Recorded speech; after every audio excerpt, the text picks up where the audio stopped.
In a moment, you'll hear James Stewart as the six-shooter. Just one of many fine programs brought to you each week on NBC. Tomorrow night, there's top comedy entertainment with the Bob Hope Show, the Phil Harris Alice Faye Show, and Can You Top This with Senator Ford. Bob Hope delivers rapid-fire comedy routines, while Phil Harris and Alice Faye bring both mirth and music. It's a great Friday night lineup of comedy programs, all of them heard only on NBC. James Stewart as the six-shooter.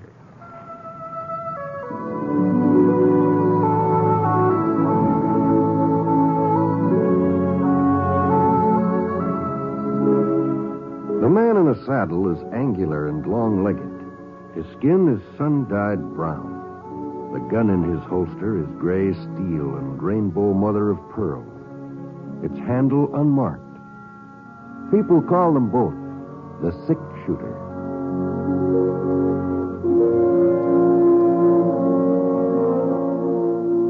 The NBC Radio Network presents James Stewart as the six-shooter, a transcribed series of radio dramas based on the life of Britt Ponsett, the Texas plainsman who wandered through the Western Territories, leaving behind a trail of still-remembered legends.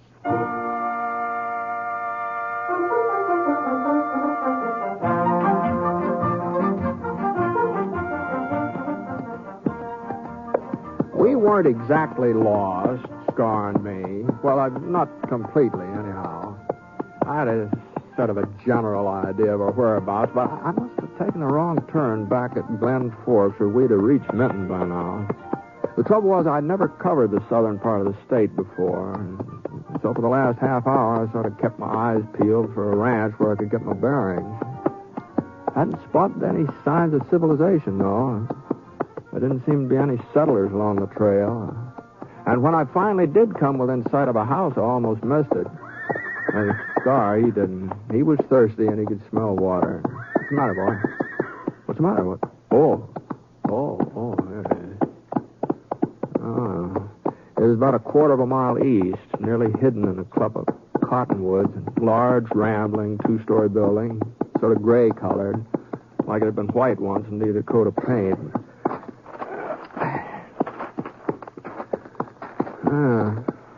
I began to wonder whether anybody still lived here. Easy, boy. Easy now. The steps leading up to the porch were cracked and broken, and a hole in the side window was stuffed with newspaper to keep the wind out. Hello? Anybody home? Who is it? What do you want? Well, just some directions, ma'am. I'm looking for a trail to Minton. Oh, just a minute. Trail to Minton, you said? Yes, ma'am. You should have turned east at Glen Forks. Oh, Trail I see. past here's the old one. It's 4 miles longer and nobody uses it anymore. I see. Well, as long as it goes to Minton anyway. 4 miles longer and nobody uses it nowadays. Yes, ma'am. Still, it'd be shorter than going all the way back to Glen Forks, wouldn't it? I guess so. Yes. Well, thanks, ma'am. Oh, ma'am. Yes? You don't have to have some extra water, do you, from a horse? There's a pump out and back. I'll show you. Oh, no need for you to trouble yourself. I'll find it. Come on, Clark. It's no trouble, Mr. Ponsett, ma'am. Britt Ponsett. Ponsett? I think I've heard my husband speak of you. Oh. You can use that bucket. Oh, here it is. Thanks. We've had a dry summer, very dry. It may take a while for it to start drawing. Sure. Britt Ponsett. Yes, I'm certain the general mentioned your name. The general? I'm Hannah Guilford, General Guilford's wife. Oh, well, I'm very pleased to meet you, Mrs. Guilford. Then you do know William? I knew him, yes, ma'am. I knew him when he was in command of Fort Clark. That was a couple of years before he... Fort Clark. I wasn't with him there. William thought it would be too dangerous. Indians. The general will be very pleased when I tell him to stop by. He's taking a nap now, and I'd hate to wake him. But if you're going to be in Menton, well, perhaps some other day. But I don't quite understand, ma'am. I thought that, I mean... You don't believe me, do you? You're like all the others. You think he's dead. You think the Cheyennes killed him. No, Miss Guilford. I tell you, he's alive. General William Guilford's still alive. Well, Hannah Guilford wasn't the first woman to get rocked off balance by the shock of her husband's death. I was kind of surprised that she wasn't over it by now. It's been 5 years since the massacre at Red Hills. 5 years since William Guilford and his cavalry regiment had been wiped out, the last man. Easy, boy. Easy. Oh, you had enough? All right, come on. Anyway, I led Scar away from the pump, and I started to climb into the saddle. Just then, the front door opened again. She looked different now, somehow. Clear-eyed, calm, sensible. Mr. Ponset? Yes, ma'am? I wonder if you'd do me a favor. Well, I'd be happy to, Miss Guilford. I've made a list of some supplies I need from Traylor's General Store in Denton. Would you ask Mr. Traylor to bring them out first thing in the morning? Oh, certainly, ma'am. Here. My husband and I were planning to take the buckboard into town this afternoon, but I don't think he's up to the drive. This way you'll save us the trip. You sure you don't mind? No, not a bit. Bye, Miss Guilford. Bye. Don't forget to tell Mr. Traylor first thing in the morning. That's when I want them.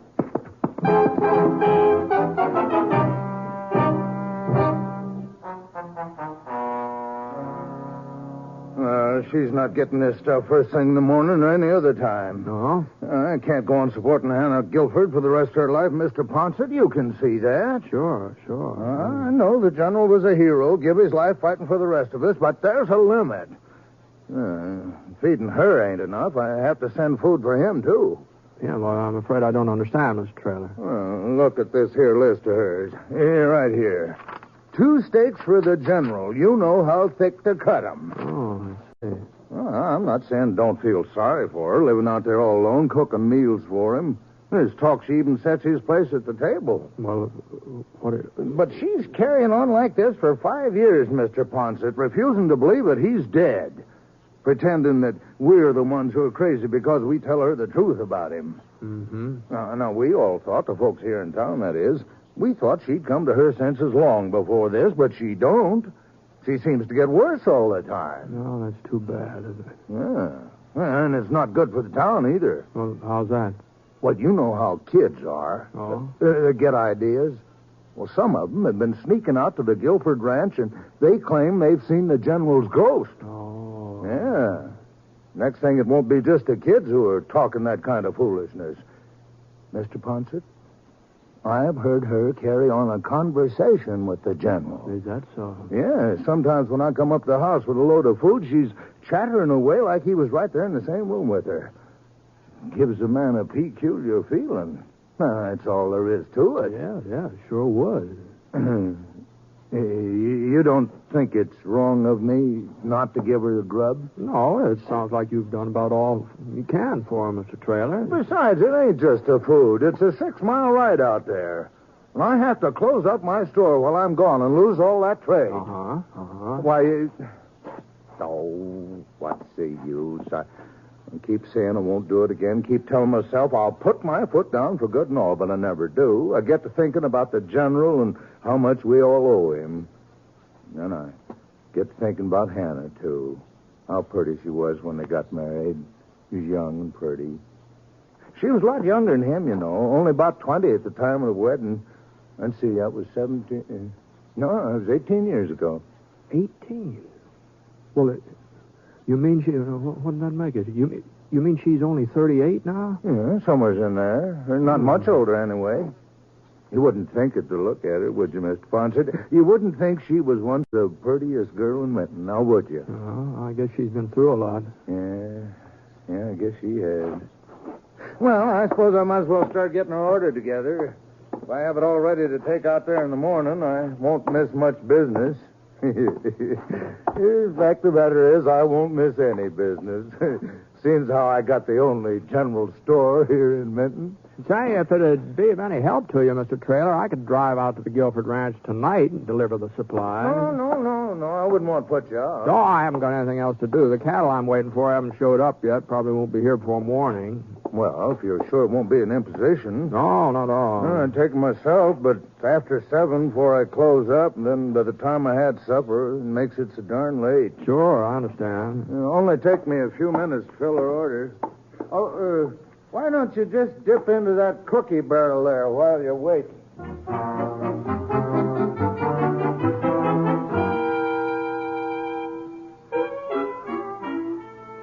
I left Scar at the livery stable, and Trailer loaded the grub for Mrs. Guilford into the buckboard, and I started off for the ranch. Come on. Get up. Come on, get up.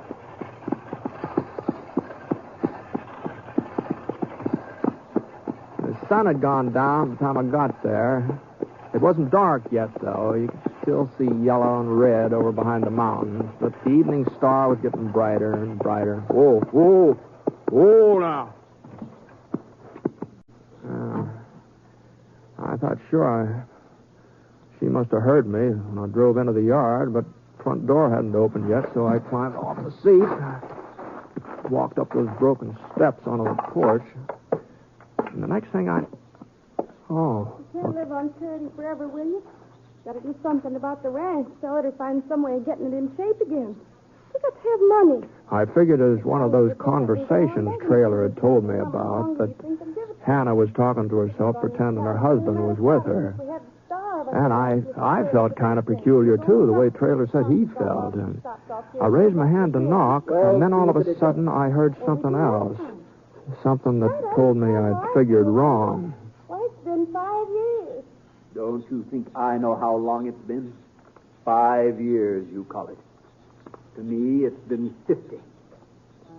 Well, there wasn't much doubt about who that voice belonged to, even though I hadn't heard it since Fort Clark. Hannah Guilford wasn't pretending. And she wasn't talking to herself either. She was talking to her husband.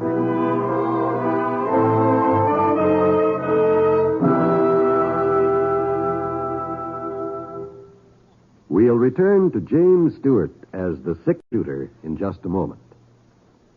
It is the busy folks, particularly, who should listen to this bit of advice from the American Cancer Society. Regular physical examinations are important in the fight against cancer. Medical science today can cure many cancers if treatment is started soon enough. In other words, to cure cancer, it has to be discovered in its early stages. Regular physical examinations are one of the best ways in the world of detecting the condition in time. Another way is by knowing cancer's 7 danger signals.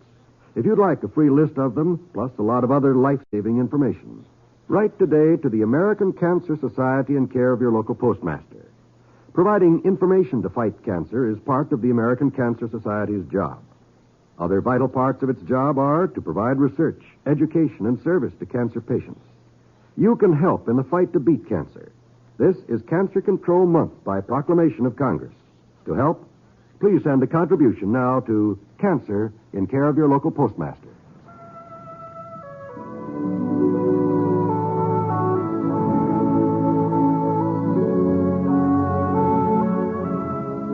Now, Act 2 of The Six Shooter, starring James Stewart as Britt Ponsett.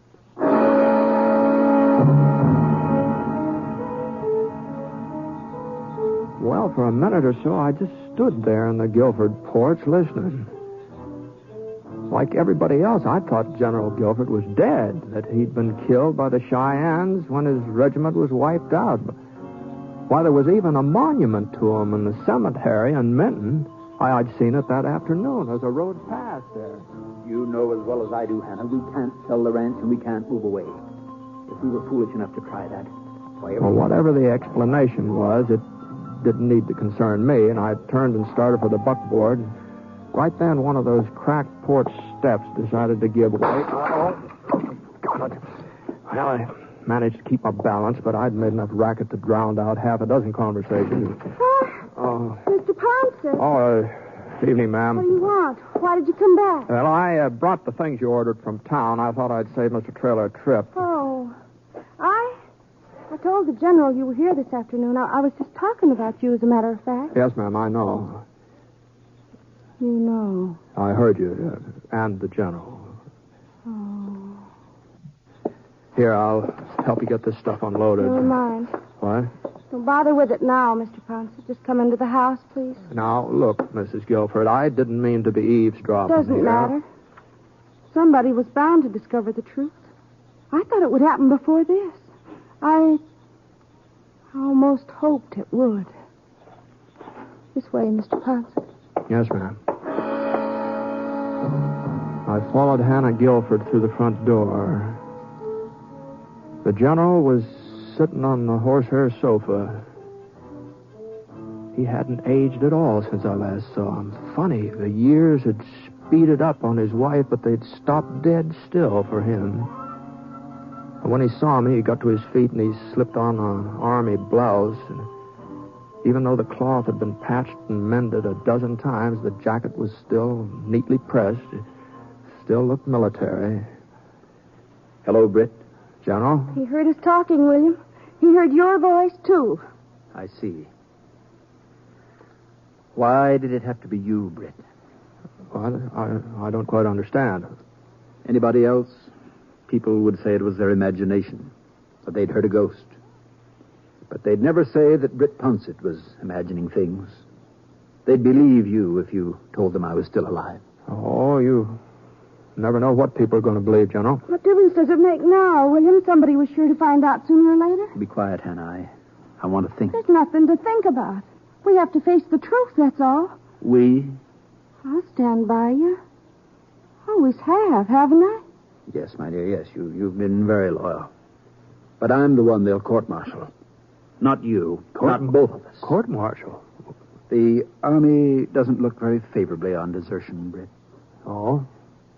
It was an accident, of course. It wasn't intentional. It shouldn't have happened, I know, but my being there wouldn't have made any difference. They'd have all been killed anyway, and me along with them. I see. You weren't at the massacre then? No. I hadn't been feeling well for several days. I didn't know what it was, and the Army doctor with us hadn't been able to help me, so I was riding for Browning when it happened. Yeah? If I had expected the Indians to attack, if I had had any idea there were so many of them, I would never have left my men. The scouts told us only 700 or 800. They said the Cheyennes were breaking camp, preparing to withdraw. If I had known there were so many, I would never have left. Yes, but I... How do you think I felt when that corporal caught up with me? The only man who escaped the slaughter. How do you think I felt when he told me what had happened and then died in my arms? Yes, well, maybe if he hadn't died, he'd been able to get help. I went back to them, back to my men. I saw what had happened with my own eyes. It was horrible. Mutilation. Awful. They were my responsibility, but it wasn't my fault. It wouldn't have made any difference if I had been there. But you should have explained it to the Army. I was going to. I wanted to be sure that Hannah understood first, that she was prepared for the shock when the news came out. Then by the time I got there, it was too late. Too late? They were saying I was a hero, that I had died with my men. And if I had gone to the Army, if I had told them my story, I wasn't sure they'd believe me. They might think I had deserted in the face of enemy fire. There was no one to back me up, no one. I couldn't go to the Army. It was too late. I couldn't go to them. So you just stayed on here hiding? You don't know what I've gone through. Oh, I've had my punishment worse than any court-martial could give me. Living in darkness for 5 years, never seeing another person but Hannah, never talking to anybody else. 5 years, without smelling fleas or feeling rain or having a cavalry horse under me. But your wife kept claiming you were alive. You knew that, didn't you? Of course I knew it. It was part of my plan. We had to have food enough for both of us. Clothes, me. That was the way Hannah could get them. I see. Tell everybody I'm alive, I said. Tell them I'm here with you. They'll only think you're crazy. Even if they should see me, if they should stumble onto the truth, they'll never believe it. My wife is a good actress, isn't she, Britt? But no longer, not anymore, William. What do you mean, my dear? Well, you said yourself folks will believe Mr. Ponsett. I said they would believe him. Would? Turn up the lamp, Hannah. My eyes aren't as good as they once were, Britt. I guess eyes need lots of daylight. Well, Please, don't go yet.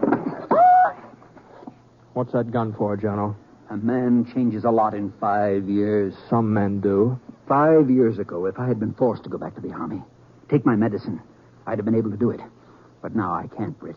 As miserable as I am here, as terrible as this life is, I won't give it up. Put it away, William. Put the gun away. If you fire, if you shoot Mr. Ponsett, I'll know that you've lied to me all these years. It was your fault, the massacre. I'll know that you really are a coward. Go into the other room, Hannah. This does not concern you. Not concern me. I loved you, William. Even after you came back, after what happened, I still loved you. Now I know, tonight I know, I don't love you any longer. Any more than you love me. Hannah. Look at me, William. Look at my face, my hair. These 5 years have done that to me. You've done it to me. You mustn't upset yourself, Hannah. Another year or two, we'll be able to leave Minton, live somewhere else. People won't recognize me then. People will always recognize you. Why do you think you haven't aged? Why do you think you look just the same? It's so people will always be able to tell who you are and you'll never feel safe. That's your punishment, William Guilford. I'm leaving now, General. No, Britt, you're not. Go ahead, kill him. What's one more life to you? What's one more life to a man who left a whole regiment of soldiers to die? Your husband's not going to kill anybody, Mrs. Guilford. He said he'd changed in the last 5 years. Well, I think he has changed. I think he's become such a coward that even the sound of a gunshot would scare him half to death. Britt!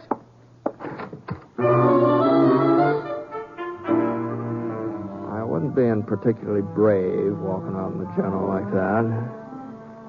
You can pretty much tell what a man's going to do when he's holding a gun.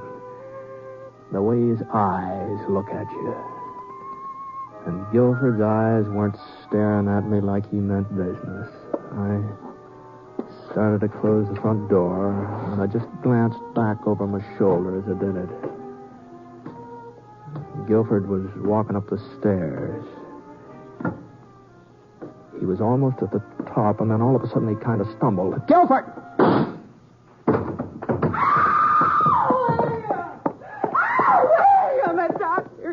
Mr. Ponsett, get a doctor quick. I'm afraid it's too late for that. No, it can't be. Better let me put him on the sofa here. William.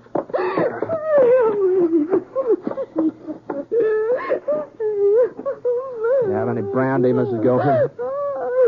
Here now. Miss Guilford. Brandy? Yes, ma'am. I think so. On the sideboard. All right, I'll get it. Yes, give William some brandy and then he'll be all right. Well, he'll be all right, won't he, Mr. Ponsett? Here, drink this. Me? But I'm not sick. It's William who's sick. It's William who needs the brandy. The General's dead, Mrs. Guilford. No, you're wrong.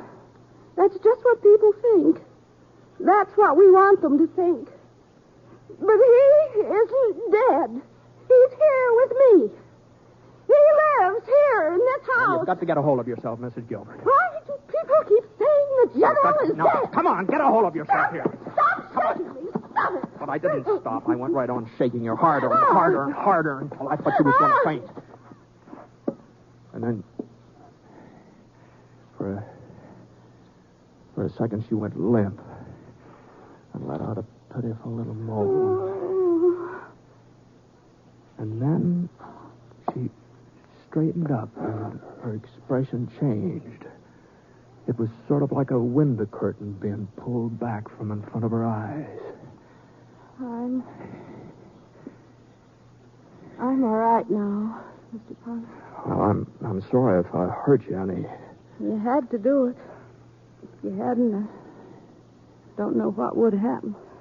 Well, you'd better ride back into town with me and spend the night in there, and we can send somebody back here to take care of the general. I can't, Mr. Ponce. I just can't let folks find out about it. Yeah, well, I'm afraid it's got to come out now. Everything? That he left his men to die at the massacre? That he was ashamed to admit it? That he's been hiding here ever since? Isn't there some way we can leave him as he was? Any way at all? Well, I don't know. I just, under the circumstances, it'd be Not for pretty myself. hard to... I don't care what happens to me, what they say about me, but the general, had been a good soldier once. A fine soldier. What good will it do to destroy that? Well, I know, but it's just...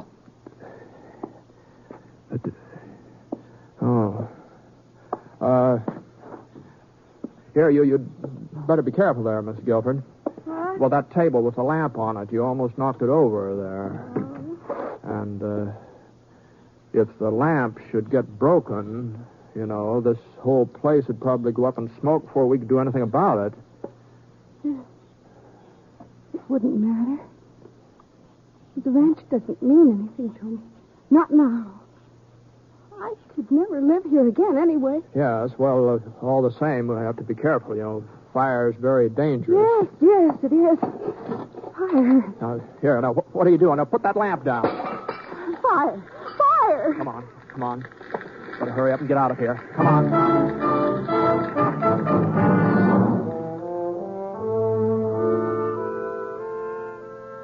Of course, they found the general's body in the ruins, but they didn't know who it was. And the report got around that it was a tramp who tried to force his way into the house, and she'd shot him. And the fire had been started during the scuffle. And everybody seemed satisfied by that, and as long as nobody asked me, I didn't feel obliged to volunteer any additional information.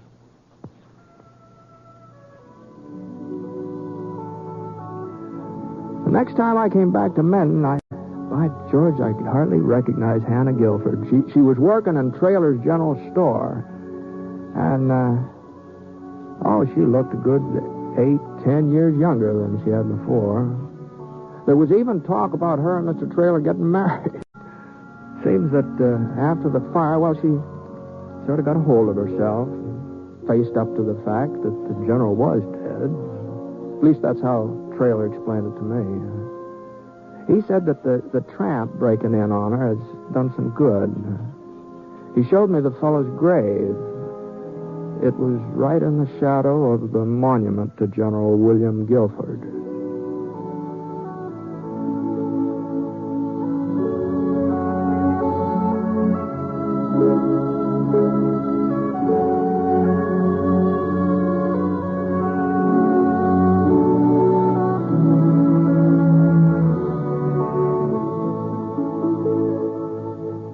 Shooter is a transcribed NBC Radio Network production in association with Review Productions. It is based on a character created by Frank Burt and is written by him. Mr. Stewart may currently be seen in the Universal International picture, The Glenn Miller Story. Others in the cast were Virginia Gregg, Parley Bear, and Robert Griffin. Special music for this program was by Basil Adlam, and the entire production is under the direction of Jack Johnstone. All characters and incidents were fictitious, and any resemblance to actual characters or incidents is purely coincidental. Oh, by the way, you'll be interested in knowing that the 6-shooter has been chosen for broadcast to our men overseas through the facilities of the Armed Forces Radio Services. This is John Wall speaking.